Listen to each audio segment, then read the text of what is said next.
കേരള നിയമസഭ ആദ്യ രൂപം എന്ന് പറയുന്നത് കഴിഞ്ഞ നൂറ്റാണ്ടില്ല അതിന് 1888 രാജഭരണത്തിന്റെ കാലത്താണ് നിയമസഭയ്ക്ക് 888 അങ്ങനെയാണ് നിയമസഭയുടെ ആവിർഭാവം. നിയമസഭയല്ല, അതിന്റെ മഹാരാജാവ് നാമനിർദ്ദേശം ചെയ്യുന്നവരാണ് നിയമസഭ, ശ്രീമൂല അസംബ്ലി. പിന്നെ അതിനുശേഷം തിരുവിതാംകൂർ ലെജിസ്ലേറ്റീവ്, അതിനുശേഷം തിരുക്കൊച്ചി അസംബ്ലി, പിന്നെയാണ് കേരള നിയമസഭ. ഇവിടെ കേട്ട് കൊച്ചു കുട്ടികളൊക്കെ ഇവിടെ ഇരിക്കണം, അവർക്ക് കേട്ടാൽ ഒരു കഥ പോലെ തോന്നും. എന്നാൽ ഈ എല്ലാ സഭകളിലും അംഗമാകാൻ ഭാഗ്യം സിംഹാനാണ് പി.കെ. കുര്യൻ. ശ്രീമൂലം അസംബ്ലിയിലും അദ്ദേഹം അംഗമായി. നിങ്ങൾ ആലോചിച്ചോ, Sreemoolam assembly, Thiruvithamkoor legislative council, പിന്നെ തിരുവിതാംകൂറും കൊച്ചിയും ചേർന്ന് തിരുക്കൊച്ചി ആയില്ലേ, അതിൽ ഇതെല്ലാം ചേർന്ന് മലബാറും ചേർന്ന് കേരള നിയമസഭ ആയില്ലേ 956. ആ നിയമസഭയിൽ വേറെ ആരുണ്ട്? വാസ്തവത്തിൽ ഞാൻ പറയട്ടെ, അദ്ദേഹം ഒരു ചരിത്ര പുരുഷനാണ്, പകരം വെക്കാൻ കഴിയാത്ത ഒരു വ്യക്തി, ചരിത്ര പുരുഷൻ, മഹാൻ. അതാണ് പി.കെ. കുര്യൻ. അതാണ് എനിക്ക് ആദ്യമായി അദ്ദേഹത്തെ ഓർക്കുക എന്നത് വ്യക്തിപരമായ കാര്യമേ ചരിത്രത്തിന്റെ ഭാഗമായിട്ട് കൂടി ഞാൻ പറയുകയാണ്.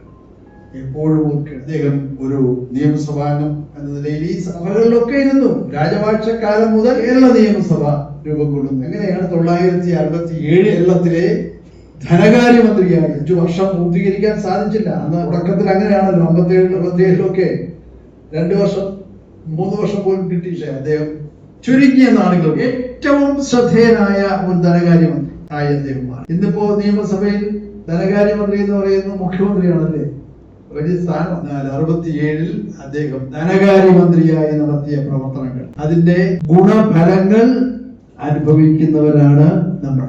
ഇന്നത്തെ തലം എത്രയോ പരിഷ്കാരങ്ങൾ അദ്ദേഹം നടത്തി ചുരുങ്ങിയ നാളുകൾ. അതിലൊന്നാണ് സംസ്ഥാന ലോട്ടറി. ഇന്ന് ലോട്ടറി എന്ന് പറഞ്ഞാൽ വലിയ ഒരു വലിയ മേഖലയാണ്. സാമ്പത്തികം മാത്രമല്ല, സാമൂഹ്യ ജീവിതം. ലോട്ടറിയുമായി ബന്ധപ്പെട്ട് ജീവിക്കുന്നവർ എത്ര പേര്, ലോട്ടറി ഏജന്റുമാർ എത്ര പേര്, കൈ കണക്കുമില്ല.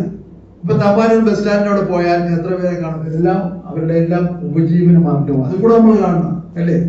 സർക്കാരിന് ലോട്ടറിയിൽ കുറച്ച് വരുമാനം കിട്ടുന്നു എന്നുള്ളത് വേറെ വിഷയം, അത് ടാക്സ് കിഴിച്ചാൽ കിട്ടുമല്ലോ. ഇതല്ല, ആ രൂപത്തിൽ ഉള്ള പരിഷ്കാരങ്ങൾ എല്ലാം കൊണ്ടുവരാൻ സാധിച്ച ഒരു വലിയ മനുഷ്യനാണ് അദ്ദേഹം, മഹാനാണ് പി.കെ. കുര്യൻ. പിന്നെ അദ്ദേഹം രാഷ്ട്രീയ രംഗത്ത്, സാമൂഹ്യ രംഗത്ത്, സാംസ്കാരിക രംഗത്ത്, എന്തിനേറെ വിദ്യാഭ്യാസ രംഗത്ത്, ഇവിടെ പറഞ്ഞ കായംകുളം എം.എസ്.എം. കോളേജ് കേരളത്തിലെ ഏറ്റവും പ്രശസ്തമായ ഒരു കലാലയമായ അതിന്റെ സ്ഥാപകൻ. എന്താണ് അല്ലാത്തത്? തീർച്ചയായിട്ടും അദ്ദേഹത്തെ അല്ലേ ഇവിടെ പറഞ്ഞു, കാലം കഴിയുമ്പോൾ എല്ലാം പോവുകയാണ്. അങ്ങനെ പോയിക്കൂടാ, പോയാൽ നമ്മൾ കുഴപ്പത്തിലേക്ക് എത്തും. നമ്മൾ എങ്ങനെയാണ് ആയത് നമ്മൾ അറിയണം. നമ്മൾ എങ്ങനെയായത് നമ്മുടെ പുതിയ തലമുറ കുട്ടികളും തീർച്ചയായിട്ടും അറിയേണ്ട കാര്യമാണ്.